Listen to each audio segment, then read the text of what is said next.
নমস্কার বন্ধুরা, আমি চলে এসেছি অর্ক রহস্যকথার ৩ নম্বর এপিসোড নিয়ে। তো আজকে যে গল্পটি পড়ে শোনাবো সেটা রহস্যময় একটা কালো জাদুর গল্প। তো আর কথা না বাড়িয়ে গল্পটা শুরু করা যাক।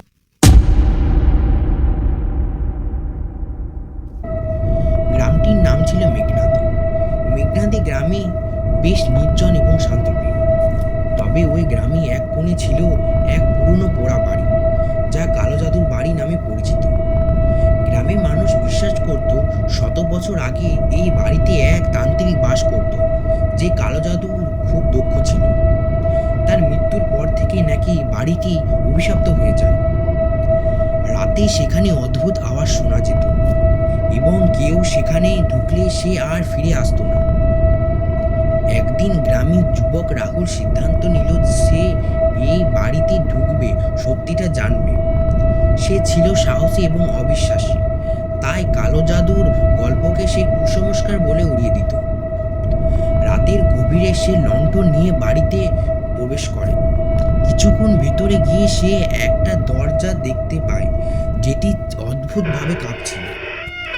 দরজার ওপারে গিয়ে সে দেখতে পেল এক পুরনো মন্ত্র লেখা বই এবং তার সামনে একটা ধুলোময় পুতুল, যার গলায় বাঁধা ছিল লাল সুতো। সে যখন পুতুলটির দিকে হাত বাড়ালো, হঠাৎ করে তার চারিপাশে অন্ধকার নেমে আসতে লাগলো।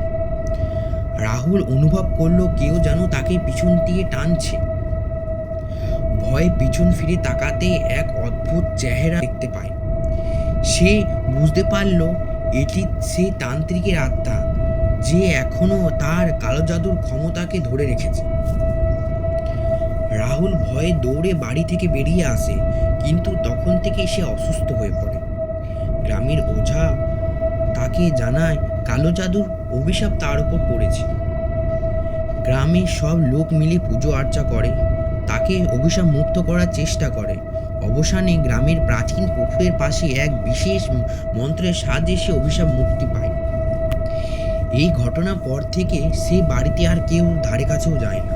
তবে আজও রাতে সে অদ্ভুত আওয়াজ শোনা যায়। গ্রামের মানুষ বিশ্বাস করে কালো জাদুর ছায়া আজও সে বাড়িতে আছে। তো বন্ধুরা, এই গল্প মূলত কাল্পনিক থেকে নেওয়া, তবে বাংলা গ্রাম অঞ্চলে কালো জাদু এমন অনেক গল্প প্রচলিত আছে, যেখানে অদ্ভুত ঘটনা, অভিশাপ এবং তন্ত্রসাধনার নানা রহস্য কাহিনী শোনা যায়। নমস্কার, আজকের গল্পটি এই পর্যন্ত। দেখা হবে পরের ভিডিওতে। ধন্যবাদ।